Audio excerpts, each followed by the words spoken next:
Hello, literature lovers. Hope you all are doing great. Today we will discuss PYQ CVT 2023 English literature. The very first question is, which of the following book has not been written by Virginia Woolf? Okay, so you can see these three books are written by Virginia Woolf.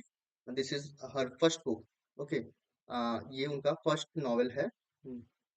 और ये 19 19 1915 में उन्होंने लिखा था, to the light house 1927 में, और ये the waves 1931 में। Okay, this work portrait of artist as a young man, ये जेम्स जॉयस का वर्क है। जेम्स जॉयस, ठीक है, one of the key figure of modern time, known for stream of consciousness. 1916 में ये बुक इनकी लिखी गई है। और ये जेम्स जॉयस का अल्टर ईगो है, कह लो, ठीक है, मतलब कि एक उसी का एक, कह लो कि रूप है, जिसको वो स्टीफन डिडालस के नाम से जो है कि क्रिएट करता है, कैरेक्टर स्टीफन डिडालस के नाम से। ओके, तो ये हम लोग कभी इस पे भी वीडियो बनाना है इन सब नॉवेल्स के ऊपर, तो उस पे डिस्कस किया जाएगा ना। जीएम ट्रिवेलिनी, ये कौन है? ट्रिवेलियन, तो ये एक हिस्टोरियन है। बस इनके बारे में इतना ही जानो, क्योंकि इनका लिटरेचर से कोई उतना खासा लगाव नहीं है। Trail is the cruellest month, breeding lilacs out of the dead land. Okay, तो ये जो पाथ ब्रेकिंग पोयम है इंग्लिश लिटरेचर का, ये कौन सा पोयम है और किसने लिखा है? एक ही साथ दोनों चीजें हम कर सकते हैं। हम्म तो ये जो पोयम है, ये लिखा है, इसकी जो लाइंस है, ये बाय टीएस इलियट, आपके एक मॉडर्न राइटर हैं, काफी इंपॉर्टेंट है। TS Eliot. Okay, modern poetry में आते हैं। और ये जो वर्क है, ये है द वेस्टलैंड, जो कि 1922 में लिखी हुई है। और इसमें 434 लाइंस हैं। ओके, ये इन्होंने जो कि ये दोनों जगह, अमेरिका और यूके, यूके और यूएस दोनों जगह ही पब्लिश हुई है। यूके में ये दोनों जगह 1922 में ही पब्लिश हुई है। यूके में जो जिस मैगजीन में पब्लिश हुई, उसका नाम है द क्राइटेरियन। ठीक है, ये पूछ लेता है, इसलिए नाम याद रखोगे, क्राइटेरियन, और यहाँ पे द डायल। ओके, ये दो चीजें हैं। इसमें और भी कुछ लाइंस वगैरह हैं, तो वो बता दूं क्या? हाँ, ठीक है। आई विल शो यू, ठीक है, आई विल शो यू, ठीक है, ये एक लाइन है उसमें की, काफी इंपॉर्टेंट, कह लो, पूछता भी, fear in handful of dust. ये उसकी लाइन है। ठीक है, जैसे April is the coolest month है ना, वैसे। हम्म, तो ये इसमें है, तो Wasteland is the right answer. उसकी फर्स्ट लाइन है, बिगनिंग लाइन है, एज आई टोल्ड यू, कि कोई भी वर्क पढ़ो तो उसके बिगनिंग और एंडिंग लाइंस के ऊपर काफी ध्यान दो। देन देयर इज द एक अनदर कोटेशन है, या एक्सट्रैक्ट है, द रेस्ट टू सम फेंट meaning makes पर्टेंस, but sad will never deviates into sense. Okay, देखो, सैड विल आ गया। अगर थोड़ा सा अगर हम हिस्ट्री ऑफ लिटरेचर की बात करें, तो इसमें हम पाएंगे कि सैडविल और ड्राइडन दोनों कंटेम्पररी हैं, और दोनों के बीच में काफी ज्यादा, एक तरीके से कह लो, फाइट हो रही है, वर्ड के लेवल पे। ठीक है, बातों से फाइट होती है वहां पे। ठीक है, तो ये किस वर्क में है? तो ये मैक फैल्कन करके है work, bye John Dryden. Dryden, ये इंपॉर्टेंट फिगर हैं आपके एज ऑफ रीजन के। और ये डायरेक्ट अटैक करते हैं। जैसे देख लो कि लाइंस भी लिखी हुई है, डायरेक्ट अटैक करते हैं सैडविल के ऊपर, थॉमस सैडविल। हम्म और ये वर्क पब्लिश हुआ है 1682 में। ओके, इतना जानते रहो। हाँ, इस वर्क का फुल टाइटल भी जान लो, क्योंकि फर्स्ट लाइन और फुल टाइटल पूछता ही पूछता है। जैसे इसकी ये फर्स्ट लाइन नहीं है, फर्स्ट लाइन इसकी है, all human things are subject to decay, and when fate summons monarch must obey. ठीक है, जैसे ये लिख देता हूँ मैं, ऑल ह्यूमंस, ह्यूमंस, ह्यूमन, वो उसमें लिखा हुआ है उस समय की इंग्लिश है, things are subject to obey. Okay, subject to decay, not obey, subject to decay. Okay, second line है, एंड व्हेन फेट समन्स, जब हमारा फेट हमें बुलाता है, तो हमें जाना पड़ता है। इवन मोनार्क को भी ओबे करना पड़ता है, जैसे एक राजा भी अपने फेट से नहीं बच सकता है, मस्ट ओबे। ओके, तो ये फर्स्ट लाइंस हैं इस मैक फाल्कन की। और इसका जो पूरा टाइटल है, ठीक है, वो क्या है? A satire upon the true blue Protestant poet, Mac Flecknoe, a satire. देखो, सटायर की स्पेलिंग क्या है? SATYR, satire. On on the true blue Protestant, Protestant थे वो, Shadwell Protestant, Protestant poet T S. Okay, तो ये सब चीजें आप इनके बारे में जानते रहो।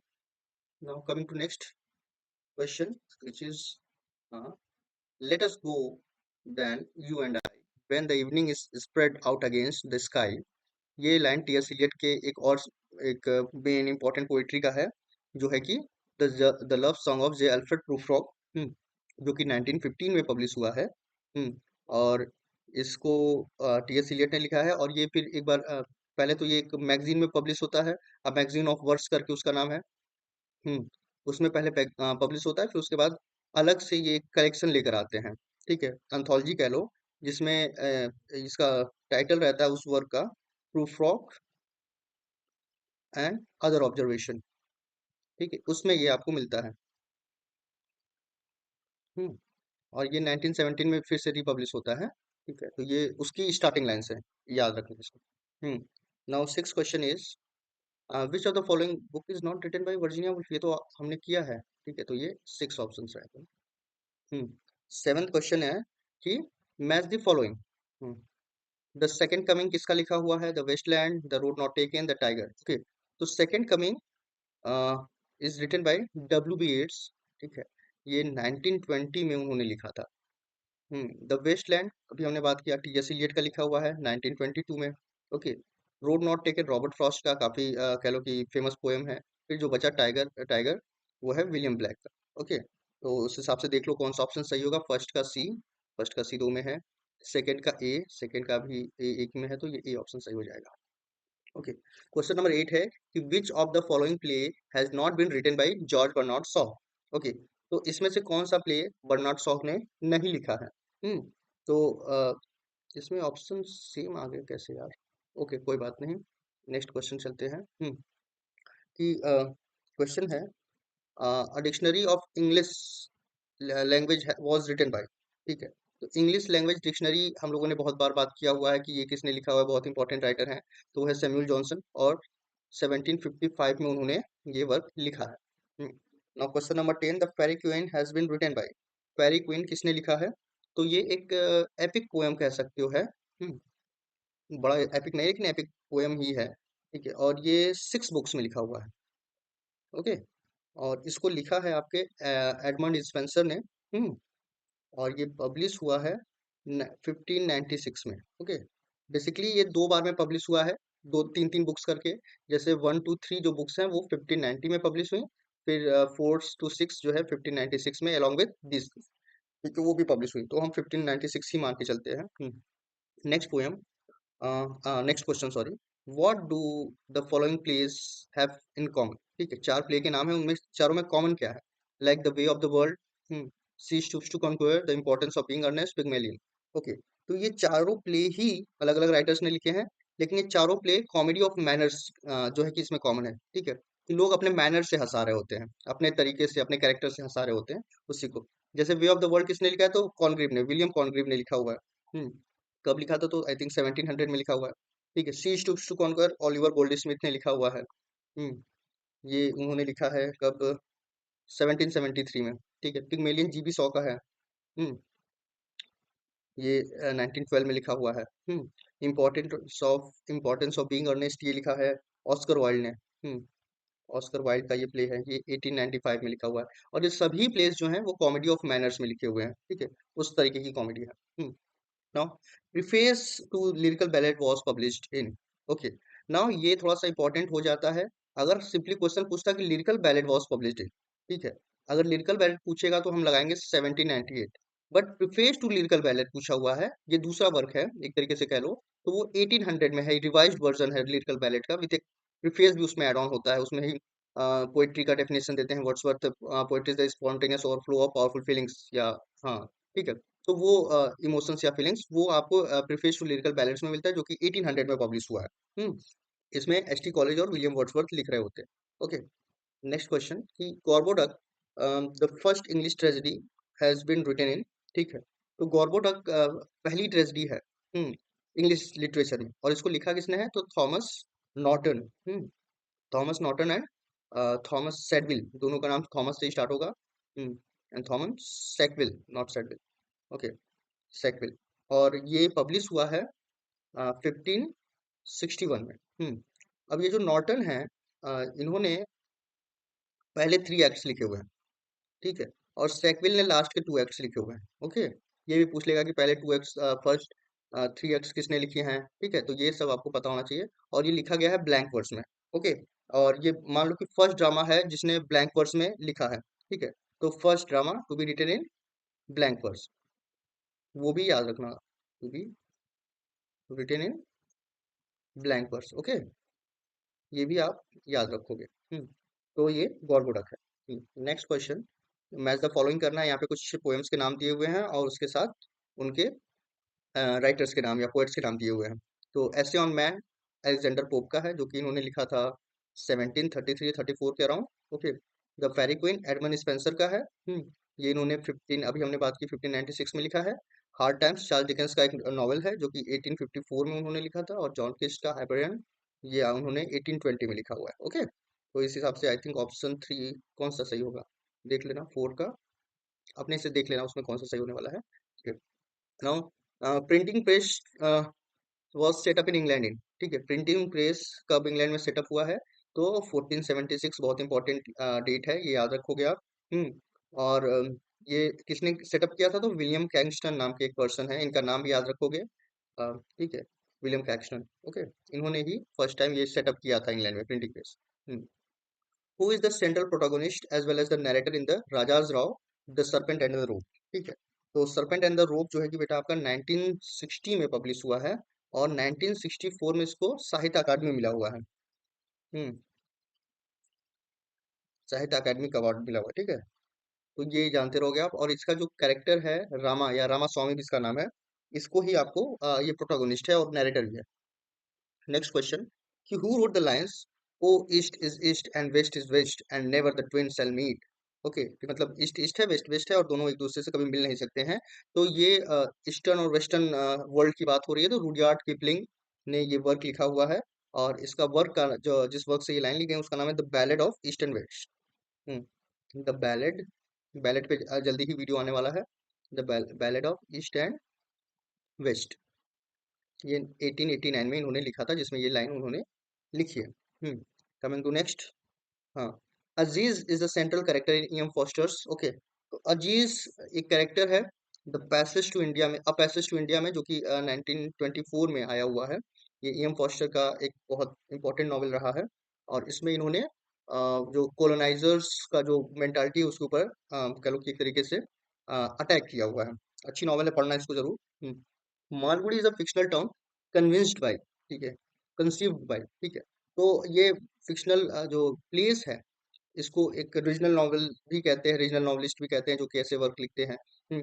तो ये आर के नारायण की एक फिक्शनल वर्ल्ड है, जो कि उन्होंने डेवलप किया था मालगुडी डेज नाम से। और उसमें कई उनके मैक्सिमम नॉवेल्स जो हैं कि वो कहीं ना कहीं मालगुडी या उसके अराउंड ही उसकी सेटिंग होती है। क्वेश्चन है कि for which play Vijay Tendulkar gets the Sahitya Akademi award in literature, for literature, ठीक है। तो किस वर्क के लिए मिला था उनको, तो सांता कोट चालुआचे, ठीक है। ये मराठी में लिखा हुआ है। इसका इंग्लिश वर्जन क्या है, silence the court is in session, the court is in session, ठीक है। और ये 1963 में कैलो परफॉर्म हुआ है। तो इस वर्क के लिए उनको साहित्य अकादमी मिला हुआ, किसको, विजय तेंदुलकर को। नेक्स्ट क्वेश्चन है, इन which of Mulk Raj Anand novel does Bagha appears as a central character, ठीक है। तो हमेशा पूछेगा ये, आपको मैक्सिमम क्वेश्चंस पूछता रहता है, बाघा कौन है, बाघा की बहन का क्या नाम है, उसमें पंडित कौन था, ठीक है। और बाघा के फादर का नाम क्या है। तो ये क्वेश्चन सब अनटचेबल है, जो कि 1935 में आया हुआ है, ठीक है। और उसमें ही बाघा है जिसके अ, पूरी एक दिन की स्टोरी उसमें बताई गई है, ठीक है। मुल्क राज आनंद को मॉर्निंग फेस के लिए, उनका एक वर्क है मॉर्निंग फेस, ठीक है, उसके लिए उनको साहित्य अकादमी मिला है 1971 में, ठीक है। मॉर्निंग फेस याद रखना कि साहित्य अकादमी इनको भी मिला है, और किस वर्क के लिए भी मिला है, तो मॉर्निंग फेस के लिए। Anand Math a famous novel is written by, ठीक है। आनंद मठ नाम से लग रहा है कि हो सकता है रविन्द्रनाथ टैगोर ने लिखा हो। लेकिन लिखा है उसने बंकिम चंद्र चट्टोपाध्याय, या चटर्जी भी बोलते हैं उनको। और ये बंगाली हिस्टोरिकल नॉवेल में से एक है ये। और ये 1882 के अराउंड लिखा गया है। हाँ, ये वही बंकिम चंद्र चट्टोपाध्याय हैं जिन्होंने हमारा नेशनल सॉन्ग भी लिखा हुआ है। टूम ऑफ सैंड, या इसको ही हिंदी में इसका नाम जो है वो है रेत समाधि। हम्म ठीक है। ये रेत समाधि ओरिजिनल टाइटल है, हिंदी में लिखा गया है, इसको इंग्लिश में ट्रांसलेट किया गया है और उसका नाम हो गया है टूम ऑफ सैंड। ठीक है। और ये 2018 में हिंदी में था। ठीक है। और इंग्लिश में इसको ट्रांसलेट किया है डेजी रॉकवेल ने। रॉकवेल। और ये 2022 में इसको पब्लिश किया गया, डेजी रॉकवेल के थ्रू ट्रांसलेट किया गया। और इसकी जो मेन कह लो श्रेष्ठ समाधि लिखा है किसने, तो गीतांजलि श्री ने लिखा हुआ है। और इस बुक के लिए इनको इंटरनेशनल बुकर प्राइज भी मिला है। ओके। इंटरनेशनल बुकर प्राइज भी मिला हुआ है। ये अभी नया नया है तो इसको याद रखना। ठीक है। नहीं, वो 22 में ही मिला इनको बुकर प्राइज भी। ओके। नाउ कालिदास का मेघदूत क्या है, क्या वो एक नॉवेल है या एक पोयम है, ड्रामा है, शॉर्ट स्टोरी है? तो वो एक पोयम है। ठीक है। 5th और 4th सेंचुरी के अराउंड में लिखा हुआ है ये। ठीक है। हाँ, Savitri an epic in blank verse was written by. ठीक है। सावित्री अपने आप में बहुत बड़ा एक एपिक है। कितनी लाइन्स है, तो 24,000, अराउंड 24,000 लाइन्स हैं इसमें। ठीक है। और ये पूरी तरीके से पब्लिश उनके डेथ, श्री अरविंदो जब तक जिंदा रहे तब तक वो इस अपने एपिक को वो मॉडिफाई करते रहे करते रहे करते रहे, और उनके डेथ के बाद 1951 में ये पूरा सावित्री पब्लिश हुआ। सावित्री का सब टाइटल कह लो क्या है, सब टाइटल या उसमें जो टाइटल है, Savitri a legend and a symbol. ठीक है। ये उसका फुल टाइटल कह लो है। तो ये भी याद रखने वाली बात है। नेक्स्ट है, हु क्वाइंड द टर्म इंटरटेक्सुअलिटी। ठीक है। इंटरटेक्सुअलिटी किसका क्वाइंट किया हुआ टर्म है, तो ये जूलिया क्रिस्टीवा ने 1966 में अपने एक वर्क में ये चीज बताई। अब ये इंटरटेक्सुअलिटी होता क्या है, कि हम किसी एक टेक्स्ट को दूसरे टेक्स्ट की मदद से समझते हैं। ठीक है। तो उसी को हम इंटरटेक्सुअलिटी कहते हैं, मतलब दो टेक्स्ट को या एक टेक्स्ट को समझने के लिए हमें एक और बुक पढ़नी पड़ रही है, ऐसा कुछ, उसी को इंटरटेक्सुअलिटी कहते हैं। अब यहाँ पे देख लो, एक दो टाइप ऑफ नॉवेल के नाम लिखे हुए हैं, एक नॉन रोमन और एक बिल्डिंग्स रोमन। ठीक है। इन दोनों का समझो कि ये जो टर्म है ये क्वाइंट किया गया है एमिली हेरन हेनी रॉयड के द्वारा। ठीक है। 1950s के अराउंड। ठीक है। ये ऐसे नॉवेल्स के लिए कहा जाता है जो कि क्लासिकल नॉवेल से बहुत डिफरेंट हैं और अलग तरीके से एक्सपेरिमेंट करते हैं स्टाइल में। ठीक है। तो यहाँ पे आप देखोगे तो ऐसा कुछ बात नहीं लिखा हुआ है यहाँ पे। आप देखो तो यहाँ पे स्टैंडर्ड प्लॉट रहेगा, स्टैंडर्ड एलिमेंट प्लॉट्स है, कैरेक्टराइजेशन, डिस्क्रिप्शन ऑफ स्टेट, ये तो ट्रेडिशनल या क्लासिकल नॉवेल्स के सब चीजें होते हैं। तो ये जो है, ये स्टेटमेंट गलत है। ठीक है। इसमें क्या होता है, सिंपली हम एक्सपेरिमेंट करते हैं। यहाँ पे बिल्डिंग्स रोमन का स्टेटमेंट सही है। ठीक है। कि एक बच्चे की चाइल्डहुड से लेके मेच्योरिटी को पोर्ट्राई किया जाता है, जैसे डेविड कॉपरफील्ड है। तो statement first is false, second is true. Okay. Now ये बहुत इंपॉर्टेंट क्वेश्चन है। ठीक है। ये एक तरीके से लिटरेचर से ही रिलेटेड है, बट लिटरेचर का है नहीं, कह लो एक तरीके से। ये टेक्निक्स में आ जाएगा। लाइक सबसे पहला है एलिट्रेशन। तो एलिट्रेशन से क्या होता है, कि कॉन्सोनेंट साउंड वर्ड के बीच में नहीं, स्टार्टिंग में जब रिपीट हो रहा होता है अलग अलग वर्ड में। जैसे हम एक एग्जांपल लेके समझाते हैं आपको। पहले का एग्जांपल कह लो है, सेवन सिस्टर्स स्लीप्स साउंडली। ठीक है। ये ऐसे लिखा हुआ, सेवन सिस्टर स्लीप साउंडली। ठीक है। तो अब इसमें देखो आप, कॉन्सोनेंट एस, स साउंड। ठीक है। वो बार बार आ रहा है, आपको देखने को मिल रहा होगा, सेवन सिस्टर्स स्लीप साउंडली। ठीक है।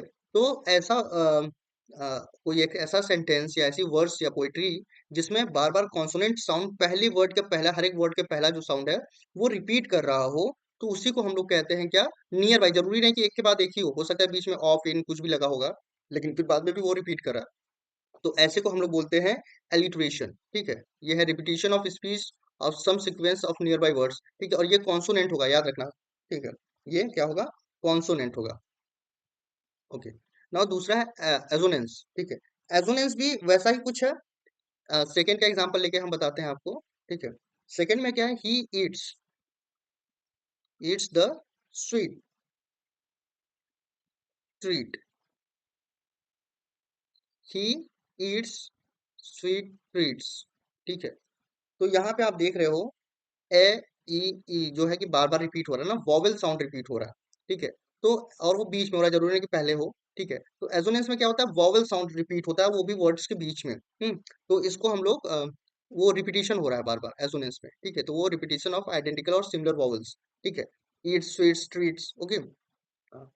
कैजोनेंस क्या है, कॉन्सोनेंस जिसको कहते हैं, कॉन्सोनेंस क्या है कि इसमें भी वॉवल कॉन्सोनेंट का ही रिपीटेशन होता है, लेकिन इसका सीक्वेंस थोड़ा सा अलग हो जाता है। लाइक एलिट्रेशन में क्या है बेटा कि जो रिपीटेशन है वो वर्ड की स्टार्टिंग में ही होगा, ठीक है, लेकिन कॉन्सोनेंस में क्या है, उसका रिपीटेशन वर्ड के बीच में होगा। जैसे कमिंग होम, कमिंग होम, ठीक है, तो ओम, होम, ठीक है, ये, या हॉट फूड, हॉट फूड, तो हॉट फूड, ओके, तो वो बीच में कहीं हो रहा है, वो भी कॉन्सोनेंट का ही रिपीटेशन है। फिर बचता है अलूजन। अलूजन का इन तीनों से कोई लेना देना नहीं है। अलूजन क्या होता है कि जब हम किसी वर्क में कोई एक स्टोरी या कोई एक कैरेक्टर कुछ ऐसा एक नया इंट्रोड्यूस करते हैं उस वर्क को समझाने के लिए, ताकि रीडर अच्छे से समझ पाए, तो उसको हम लोग अलूजन कहते हैं। लाइक एक हाँ, जैसे क्या होता है कि हम कंपेयर करते हैं किसी आइडिया को, राइटर कंपेयर करता है सो दैट कि आप उसके थॉट को अच्छे से समझ पाए, उसके लिए वो कुछ एग्जांपल देता है। लाइक वो ऐसे आप समझो कि आप किसी को बहुत ज्यादा लव करते हो, ठीक है, तो आप ऐसे बोल दोगे कि आई एम जूलियट, हाँ, टू योर ब्रदर, मतलब तुम्हारे भाई के लिए मैं जूलियट जैसी हूँ, ठीक है।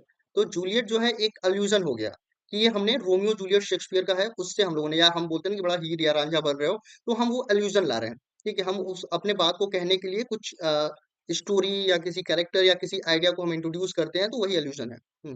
नेक्स्ट क्वेश्चन है, मिरेकल प्ले मोरालिटी प्ले की बात हो रही है, ठीक है, तो miracle and morality plays were similar in nature and these terms are used interchangeably. नहीं, ऐसा नहीं है, मिरेकल प्ले अलग है, मोरालिटी प्ले अलग है, तो जो पहला असर्शन है वो गलत है।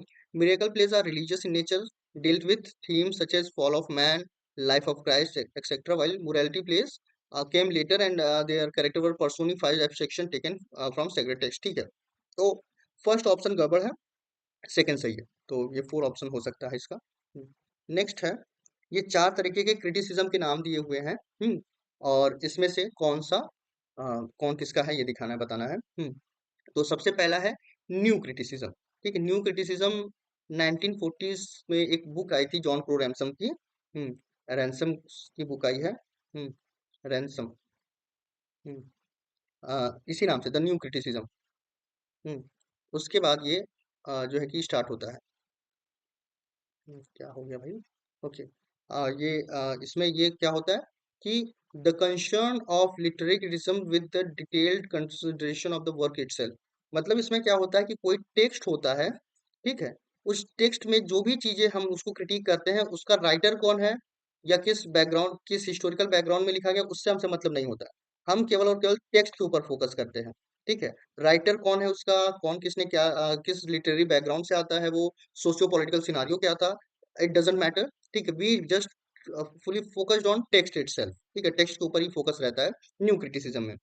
देन न्यू हिस्टोरिसिज्म है, तो न्यू हिस्टोरिसिज्म क्या होता है कि किसी भी वर्क को हिस्टोरिकल प्रोस्पेक्टिव से समझना। A literary text is situated with in the totality of the institution and social practices of particular time of the end place, ठीक है, कि कोई भी वर्क का कंप्लीटनेस उस समय के सोशल और इंस्टीट्यूशन प्रैक्टिसेस के अंदर ही आता है, ठीक है, जैसे उस वक्त की फीलिंग रही होगी वैसा ही हम लोग लिखते हैं, ऐसा न्यू हिस्टोरिसिज्म में कहा गया है, तो इसका बी हो जाएगा। न्यू फॉर्मलिज्म, ठीक है, फॉर्मल कहीं ना कहीं तुमको आप समझ सकते हो कि फॉर्मल एस्पेक्ट से रिलेटेड होगा, ओके, मीन्स उसमें फॉर्मेलिटीज या रूल्स रेगुलेशंस की बहुत ज्यादा बात होगी। फिर न्यू ह्यूमनिज्म ह्यूमनिस्टिक अप्रोच की बात करता है, ठीक है, तो इस हिसाब से देख लो कौन सा होगा। फर्स्ट का डी, ठीक है, सेकंड का ए, ओके, थर्ड का थर्ड का बी, और फोर्थ का सी, ओके। नाउ क्वेश्चन है कि in the death B not proud, John Donne writes, "One short sleep past, we wake eternally, and death shall be no more. Thou, death thou shalt die." ठीक है, underline जो है वो किसका example है, death thou shalt die, ठीक है, कि डेथ तुम भी मरोगे। अब डेथ को कौन कैसे मार सकता है, ठीक है, तो ये अपने आप में कैसा समझ में आ रहा है, ठीक है, तो ऐसे कहते हो कि चीनी मीठी नहीं है, ठीक है, तो चीनी कैसे नहीं मीठी हो सकती है, मीन्स एक पैराडॉक्सिकल क्वेश्चन हम अराइज करते हैं कि ऐसे कैसे हो सकता है, ठीक है, तो उसको ही हम पैराडॉक्स कहते हैं, कि जैसे हम उसमें एक क्वेश्चन या कुछ ऐसा लेकर आते हैं, एक सिचुएशन ऐसा लेकर आते हैं जिसमें जो कि चीज पॉसिबल नहीं है वो हम बता रहे होते हैं, या काफी स्ट्रेंज है अपने आप में, तो जैसे डेथ दाउ शेल डाई, कि डेथ तुम भी मरोगे, तो ऐसे कैसे हो सकता है, तो ये अपने आप में इम्पॉसिबल सा टास्क लगता है, इसलिए ऐसे जो भी फिगर ऑफ स्पीच होते हैं उसको हम लोग पैराडॉक्स कहते हैं। वहीं पे ऑक्सीमोरन देख लो। ऑक्सीमोरन में मोरन में दो अपोजिट कॉन्ट्रेरी वर्ड्स को साथ में रखा जाता है, साइड बाय साइड रखा जाता है। जैसे हम कह सकते हैं ऑर्गेनाइज्ड क्योस। Organised chaos. अब देखो क्योस और ऑर्गेनाइज अपने आप में अपोजिट वर्ड्स हैं, लेकिन उसको साथ में रखा गया है। या रेगुलरली, इनरेगुलर, ठीक है, ये जो वर्ड्स होते हैं साथ में रखे जाते हैं। ठीक है, एंटीथेसिस भी ऑक्सीमोरन जैसा ही है, लेकिन इसमें क्या है कि इसमें अपोजिट सेंटेंसेस होते हैं। ठीक है, उसमें वर्ड्स था, इसमें सेंटेंसेस होते हैं। लाइक जो कि आसपास रखे जाते हैं। Hope for best. Hope for best. Hmm हाँ, prepare for worst. Prepare for worst.